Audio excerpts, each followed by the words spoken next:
and we are just away now. What a nick of time there, really.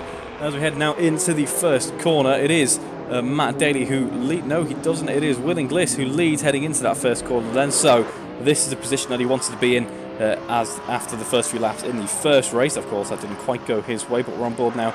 Alex Smith in P2 as well. Barry Clayton P3 and Andrew in P4. Matt Daly really losing out on the start of race 2 here then.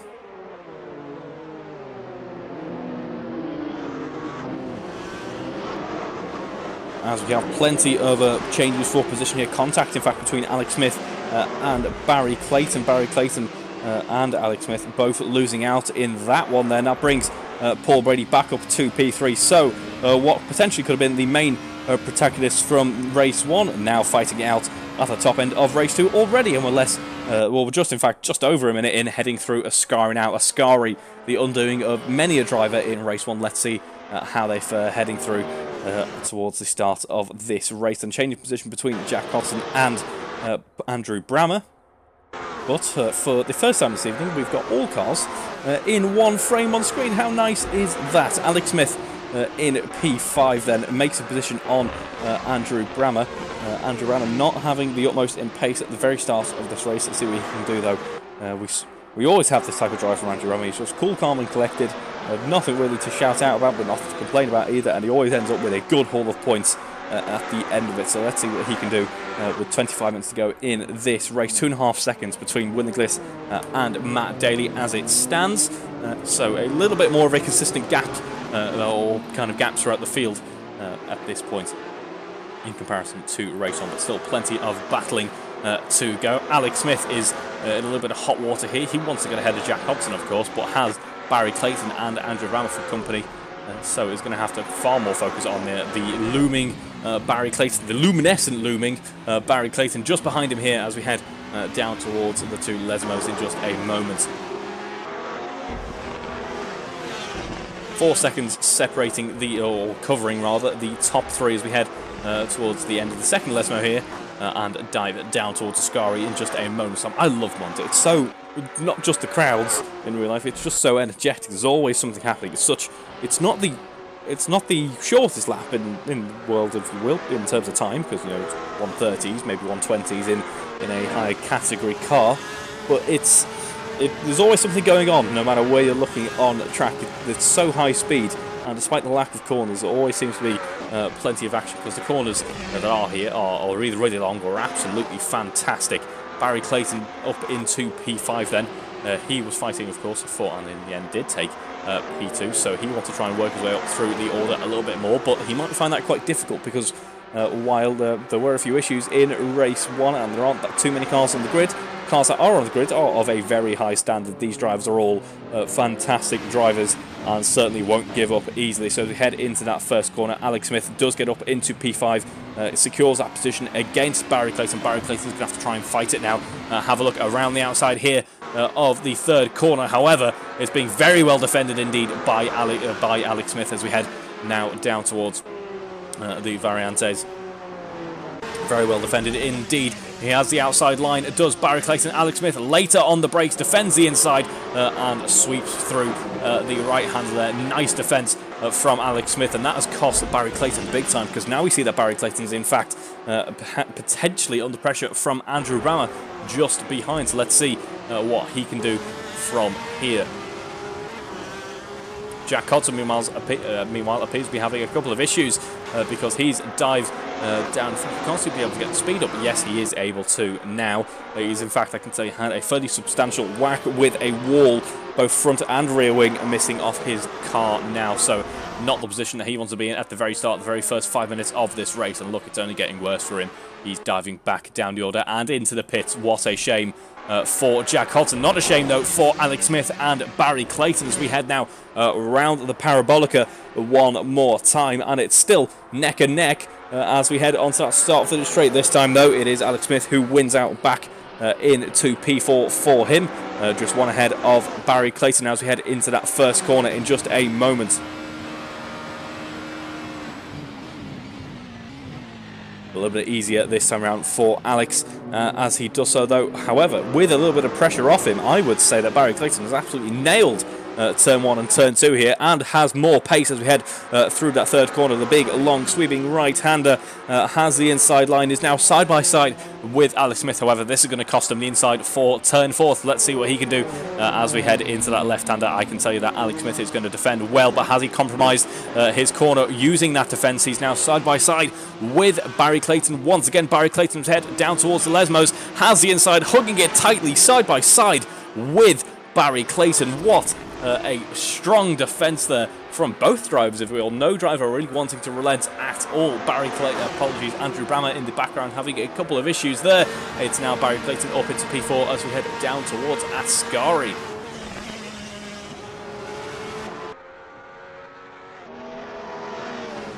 And that is Alex Smith with a fairly nasty off there. Not sure what happened. What a shame for him after all of that work, dropping back to P6. I think someone has covered Ascari, some type of oil, some type of diesel or something like that, because it is absolutely completely lacking in any sort of friction or grip, it seems to be. All the drivers really struggling with Ascari so far this evening. 2.5 seconds separating Matt Daly and Will Inglis. Will Inglis is hoping that he can maintain this race lead for a little bit more than he was able to in race 1, but going to have to do that against a very fast Matt Daly indeed. Both of them, if we have to look at the times then, on a 1:30.8 on that last lap. The best lap though for Matt Daly in terms of outright pace is a little bit stronger in comparison to Will Inglis. Will Inglis was a 1:30.8 for his fastest lap, that was the previous lap, and it is a 1:30.3 for Matt Daly. Now responding to that charge from behind, Will Inglis has just posted a purple sector 1 as we head through the Lesmos and down towards Ascari in just a moment. Predicted then, as you can see in the bottom left hand corner of the screen, and please say I've got that working, is a 1:30.5 for Will Inglis on this lap. Andrew Brammer, meanwhile, without too much in the form of pressure around him, has just set a purple sector 1, taking that away from Will Inglis, a 33.6. So we may see him later into the race catching up to Barry Clayton.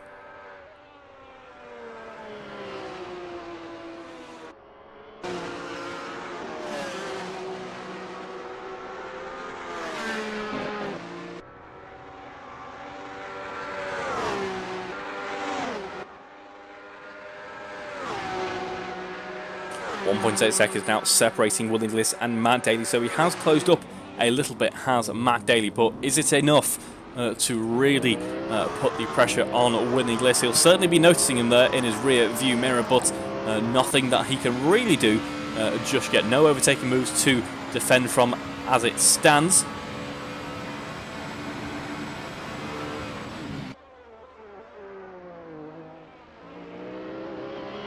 So Will Inglis will just be able to settle in a little bit more and try and look after the tyres a little bit, potentially, is what he can be thinking about as we get closer to the halfway stage of this race, so that he can ensure his victory is possible.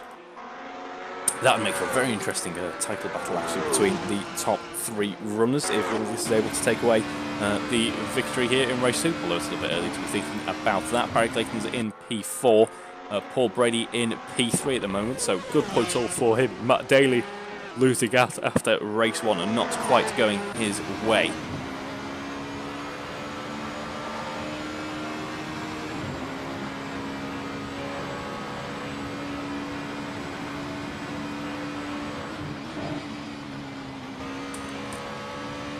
As we can see then, the gap standing at about 1.7 seconds. Paul Brady not too far off this, really. Meanwhile, as we're through the field, there seems to be a fairly consistent gap of about 6 seconds between the drivers, although they are all really hammering in the strong lap times at this point in the race.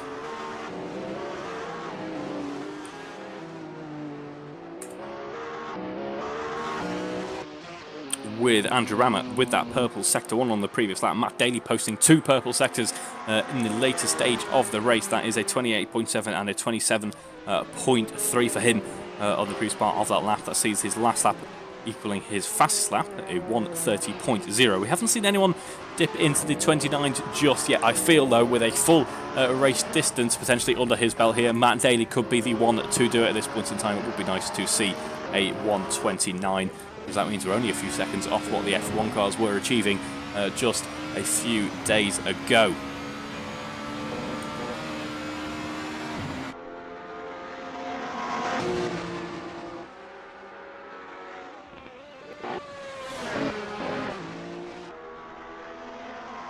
Heading through Ascari then with Paul Brady at this point in time. Let's have a look at the battle between Willingliss and Matt Daly. That gap's currently standing at about 1 second. Flames spitting out of the back of Willingliss's car. The gap looking a little bit too close for comfort now, potentially, because Matt Daly's going to have that slipstream heading down the start-finish straight, of course. Gap standing at about 8/10 ever so briefly here. Here, the push-to-pass system is going to be really a strong part of the overtaking strategy, if you will, here at Monza, because it has such an important pace advantage, especially out of some of these corners where momentum is key. And it is important as well for Matt Daly to be within that 1 second gap, because there is a slight slipstream effect with these higher downforce cars, especially down the likes of the start-finish straight where you got that braking zone heading into the first corner.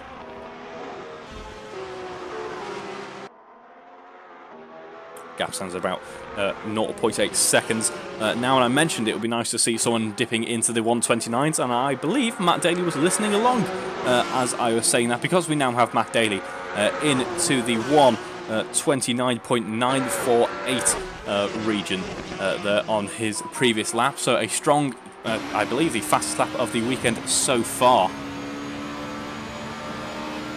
Sees him now only 0.3 of a second off the back of Willingliss as we head down towards the Parabolica in just a moment's time. This could be very interesting between two of the quickest drivers in the series so far. The first time this weekend that they've had a chance to jump on track and battle with each other this weekend. Heading down that start-finish straight now. It is actually favourable to Willingliss as we head into this first corner then. The gap standing at about half a second as we did so, but Matt Daly looks like he has a very strong run out of the second corner, a very strong run indeed. 1/10 separating Willingliss and Matt Daly here. Matt Daly having a look around the outside, of course. He wants that outside because he needs the inside for turn 4, but Willingliss knows that, puts a very strong switchback in there. Nice move by Willingliss, nice defensive move. Sees him absolutely nailing the next couple of corners and remaining in the lead of this race as we head towards the Lesmos now. Matt Daly, though not to be outdone, has a brief look up the inside for a switchback onto the second Lesmo there. Wasn't able to do anything, was a little bit too far back, would have been a bit too brave on the brakes there, so it has to settle rather for something later on into the lap. Heading through Ascari, no overtaking opportunities to be found here given the current track conditions, so it'll just be a case of waiting for the start-finish straight once again, unless something goes awry heading through Parabolica in just a moment. As we can see there, Matt Daly on the push-to-pass system, darting across the track, trying to find a way past Willingliss, but it's just not happening yet as we get back onto that start-finish straight then. 2/10 separating these drivers out, but it appears to be down the straight. Willingliss definitely has the quicker car here, as Matt Daly has a look up the inside there. Willingliss rather potentially nailing the setup with that lower downforce. I suspect seeing him just walking away down the straights, and that's all he needs to do really. He can defend as hard as possible, and Matt Daly can try and get past as much as he likes, but unfortunately there's nothing that he can really do down the straights, and the straights of course a dominant trait of this track. We have seen this exact situation play out in the Formula 1 race a few days ago, of course, the battle between Lando Norris and Alex Albon. Alex Albon really defending for the entire race, but it was Alex Albon who... oh dear! Willingliss there, the back end just creeping away from him. That is a great shame for his race. His hopes in this race dashed somewhat as he switches round. Paul Brady, in fact, just narrowly avoiding the stricken car of Willingliss. Willingliss, that seemingly came out of nowhere there. It was the second Lesmos really where it all went wrong. The back end just getting away from him. He snap of oversteer potentially over a curb there. Sees Willingliss now in third position with Barry Clayton potentially for a bit of pressure, which is not what he needs at this stage in the race. His tyres will be a little bit worn out from that spin now, a little bit overheated, and I can tell you in terms of pace at the moment, it is in fact Barry Clayton who wins out. Hasn't got the outright pace of Will Inglis, but both 131.5 are looking to be a lot quicker this lap is Barry Clayton. Now has the slipstream to boot as well. As we head down that start-finish rate, as you can see, we're predicted a 130 point now. They are now side by side, are Barry Clayton and Will Inglis. Barry Clayton appears to have a slightly quicker car in a straight line in comparison to Matt Daly. Will this confirm it now? It is going to be Will Inglis who has the inside line under braking into turn one, and he does in fact defend contact between the two cars there as Matt Daly breathes a sigh of relief. That overtaking move made just a little bit easy for him. He now leads this race. Paul Brady in P2, 8 seconds behind Matt Daly. Will Inglis in P3, just about keeping Barry Clayton behind, but Barry Clayton, I'm sure, is going to put up an almighty fight for this one. He smells a podium just under 10 minutes away from him now. He is going to fight for this one. As we see Andrew Brammer still just quietly setting those purple sectors, currently running in P5. It's been a quiet race for him. So let's see what he can do. It's Alex Smith, unfortunately, not a race to remember really for him. Spinning around as he does so, and I believe has just dropped back into the pits. Yes, he has. In fact, he has retired from the race, unfortunately. Had no front wing left. Decided there was nothing to really bring back from this race and retires in the end. So that means Jack Godson will move up to P6 again. Not a race to remember for him, really. So Andrew Brammer has done well here, running in P5. Will Inglis in P4. Apologies, we missed actually the swap around really. Barry Clayton up into P5, Will Inglis down in P4. That leaves Paul Brady, our race one victor, of course, in a strong position here to take away some good points, and Matt Daly really making up for his misfortunes in race one, currently leading this race. What a bit of a rollercoaster Monza has turned out to be. Just go show you don't need a packed field for some great and interesting racing. Don't even need that many FPS. But 8 seconds now between Matt Daly and Paul Brady as it stands. Matt Daly, all he needs to do now is bring it home calmly, quietly. Doesn't need to really push the boat out. Doesn't need to start setting blistering fastest laps. He's already got the fastest lap of this race, of course. So just needs to be focused on bringing it home. It appears to be just a random braking issue. Something went wrong with the car for Matt Daly by the looks of things as he came to apply the brakes in race one. Likewise for Jack Hodgson, his car just appeared to completely have some sort of electrical failure or something like that, mechanical failure potentially as he stomped on the brakes, potentially bringing that down to hitting the throttle as he did so. So Monza has really pushed these cars to its limits, as it turns out. And we now see that actually Paul Brady starting to hunt down Matt Daly ever so slightly. That gap now standing at about 6.8 seconds, maybe around about 7 seconds on that previous lap. Paul Brady is certainly putting the pressure on. So with 6 minutes to go in this race, we could still see another battle looming just yet. The gap between Barry Clayton and Will Inglis standing now at about 4 seconds.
Will Inglis currently building that apologies, no, that's Barry Clayton currently building that gap to Willingless. Now stands at about 4.5, maybe 5 seconds at some points on the track, which is unfortunate news for our previous race leader, Will, there. But Barry Clayton, as he was at one point sniffing a podium, now very happy with his current podium if things stay this way. But things might not be staying this way between Barry Clayton. I'll try that again. Things may not be staying this way between Matt Daly and Paul Brady. Paul Brady has done an almighty job in the past 2 minutes to close up that gap to Matt Daly. Matt Daly, of course, having issues on that previous lap. A 1 at 33.8 in comparison to Paul Brady's 1 at 30.5. So we might see a more representative time on the next go around here at Monza for Matt Daly to see what Paul Brady's chances of catching up at this stage are. But the gap still coming down now as we get ready to cross the line in just a moment's time once more. And as he gets closer and closer, that pressure is going to build for Matt Daly, and the slipstream becomes a little bit stronger for Paul Brady.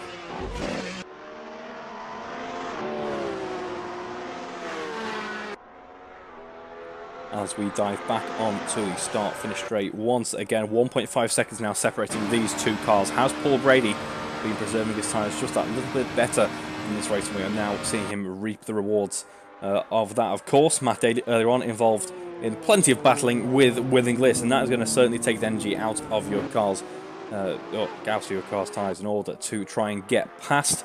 Of course, in the end, it turns out he didn't really need to, but Matt Daly now seems to be the one who is potentially under a little bit more pressure in this race.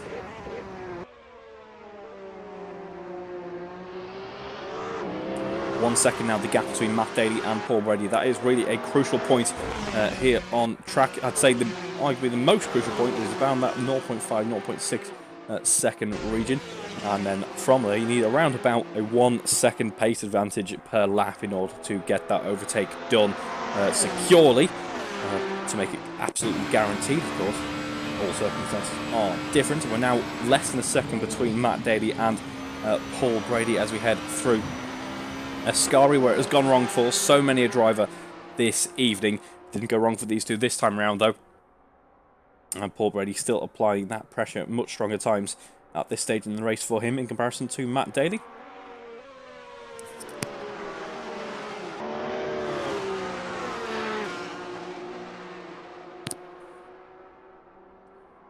Now, there or thereabouts, half a second separating these two cars. Paul Brady really putting the pressure on after 15 laps. I wasn't quite expecting to see a second battle for the lead here in this race, but Monza certainly always delivers excitement.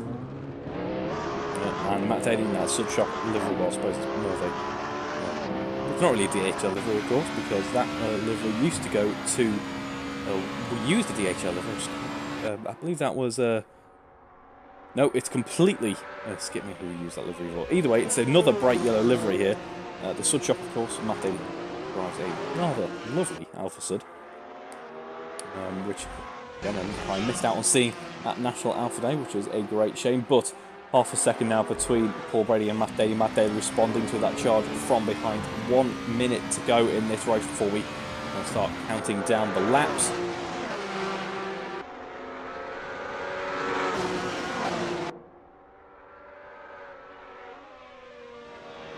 And bouncing over the curbs there, Matt Daly, about half a second still. He's really responding well to this charge, so Paul Brady is going to have to really kick it into high gear. Of course, already using all of the gears possible in order to try and find his way past now. An interesting fact that I learned over the F1 weekend, in fact, in regards to the gearing here, is the 8th gear is pretty much designed only for Monza, and Matt Daly, I didn't quite catch that at first, is diving into the pits. Now, why is that? Has he run out of fuel, or has he got some sort of strange penalty to serve? Either way, another twist in fortunes for this race, as it turns out. Paul Brady now leading this race with 15 seconds to go. This will be the penultimate lap of this race. Barry Clayton jumps up into P2, Willingless into P3, another spot on the podium in this race for Willingless, which I'm sure at one point he wasn't really planning on after the way things had turned out, but he'll be quite happy with that one. Matt Daly finds himself now in P4. Will he be under pressure from Andrew Brammer? He very well could be, as we run down towards turn 1 now. There is Matt Daly just in front of Andrew Brammer. In terms of their pace at the moment, it's a 132.8, and for Matt Daly, a 134.6 on that previous lap. Not sure what went on with his car there. I think he may have been running out of fuel and decided now's the time to dive into the pits and at least try and take some points instead of nothing. If that is the case, great shame for him in this race. He was running so well. That would explain the lack of pace as well in the previous couple of laps, preserving the fuel or doing his best to do that. So it's Paul Brady now in the lead of this race with a 12-second lead as well. It's been a fantastic weekend for Paul, as it turns out. Sets a purple middle sector as he does so as well. Things really couldn't be going better for him at this point. And he crosses the line to take the race to victory. Paul Brady, a fantastic drive all weekend, prevailing when other drivers just weren't able to get their heads around what has turned out to be quite a complicated weekend. So it is Paul Brady who takes the race to victory, and that is in fact a bit of a grand slam, of course, because we have the pole position and both race wins going his way. Then we have Barry Clayton P2 and Rowdy at the podium. Perhaps a bit of a surprise there. It is Will Inglis, as we see Matt Daly crossing the line to take P4. Andrew Bramble will become going P5. And then rounding out the runners at the end of the race, it is Jack Hodson, who is classified P6 there in the end. Now, will we see some victory donuts? That is the next important question that I have. But that rounds out what has been a very strange visit to Monza, I feel, because no one ever felt comfortable. Will Inglis would falter in race 1, and as it turns out in race 2, Matt Daly losing out at the start of race 1 and losing out at the end of race 2 as well. Paul Brady would win out in both of those situations with some impressive pace, and of course that pole position should have been perhaps a bit of a sign of that, but certainly had to work for it in both races. At no point did it look too much of a given, apart from maybe towards the end of race 1, that too much of a given that he was going to come home with the race victory, but in the end he did. So congratulations Paul for that one, as we have what is a relatively fast in-lap here.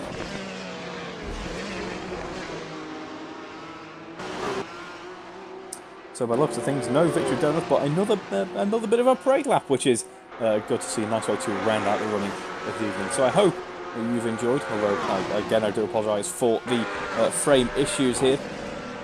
That is something we're aware of and working on. So I hope you've enjoyed watching, because I've enjoyed commentating. It's proven another exciting race weekend, despite the slightly truncated grid. Certainly plenty to talk about. In fact, my voice is actually relatively sore. Apologies if you noticed the odd break or two there. I was giving my voice a chance to recover there, because plenty to talk about here this weekend at Monza. So I hope you've enjoyed watching as much as I've enjoyed commentating. I'll catch you next week for the next touring car round, and in a fortnight's time for the next single-seater round. And that is a good night from me. Thank you very much.